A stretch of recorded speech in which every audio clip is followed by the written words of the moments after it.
Iran can't have a nuclear weapon. Iran Israel যুদ্ধ যখন ক্রমেই ভয়াবহ রূপ নিচ্ছে, তখন আন্তর্জাতিক মঞ্চে এক নতুন চমক। চীন রাশিয়ার পর এবার ইরানের পক্ষে সরাসরি অবস্থান নিল পরমাণু শক্তিধর দেশ উত্তর কোরিয়া। দেশটির সর্বোচ্চ নেতা কিম জং উন রাষ্ট্রীয়ভাবে ঘোষণা করেছেন ইরান একা নয় এবং উত্তর কোরিয়ার সেনাবাহিনী যুদ্ধ প্রস্তুতির সর্বোচ্চ পর্যায়ে রয়েছে। বুধবার পিয়ংইয়ং থেকে রাষ্ট্রীয় সংবাদ সংস্থা KCNA প্রকাশিত এক ঘোষণায় কিম জং উনের বক্তব্যে উঠে আসে তীব্র প্রতিক্রিয়া। তিনি বলেন, ইসরায়েলের সামরিক আগ্রাসন ও যুক্তরাষ্ট্রের একচেটিয়া নীতি আমরা গভীরভাবে পর্যবেক্ষণ করছি। ইরানের নিরীহ মানুষের রক্ত ঝরিয়ে এক ভয়ঙ্কর অপরাধ সংঘটিত হয়েছে, যা ক্ষমার অযোগ্য।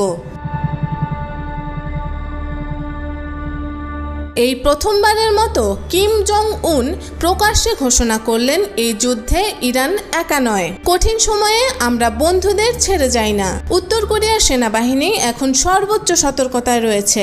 যুদ্ধ পরিস্থিতিতে প্রয়োজনে আমরা আমাদের দায়িত্ব পালনে পিছপা হব না।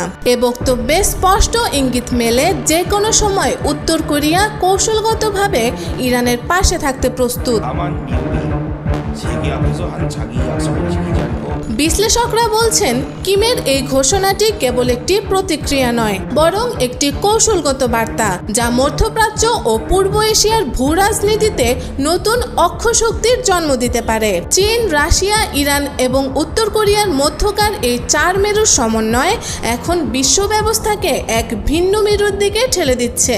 পিয়ংইয়ং থেকে প্রকাশিত বিবৃতিতে যুক্তরাষ্ট্রের প্রতি সরাসরি সমালোচনা এসেছে।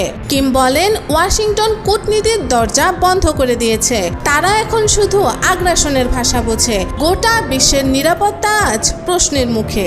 উত্তর কোরিয়ার পক্ষ থেকে জানানো হয়েছে, তাদের দূরপাল্লার ক্ষেপণাস্ত্র ইউনিট, বিমান প্রতিরক্ষা ব্যবস্থা ও সমুদ্রপথে মোতায়েনকৃত সাবমেরিনগুলো সর্বোচ্চ প্রস্তুত অবস্থায় রাখা হয়েছে। দেশটির প্রতিরক্ষা মন্ত্রণালয় বলেছে, আমাদের স্ট্র্যাটেজিক কমান্ড এখন টেকনিক্যালি যুদ্ধ প্রস্তুত। সাম্রাজ্যবাদী শক্তির কোনো অগ্রগতি আমরা সহ্য করব না। এই ঘোষণার কয়েক ঘন্টার মধ্যে ওয়াশিংটন থেকে হোয়াইট হাউসের প্রতিক্রিয়া আসে। প্রেসিডেন্ট ট্রাম্পের ঘনিষ্ঠ এক মুখপাত্র জানান, কিমের ভাষা উস্কানিমূলক এবং দায়িত্বহীন। তিনি বলেন, আমরা আমাদের মিত্রদের পাশে আছি। কেউ যদি এই যুদ্ধকে আন্তর্জাতিক পরিসরে আনার চেষ্টা করে, তবে তার ফলাফল ভয়াবহ হবে।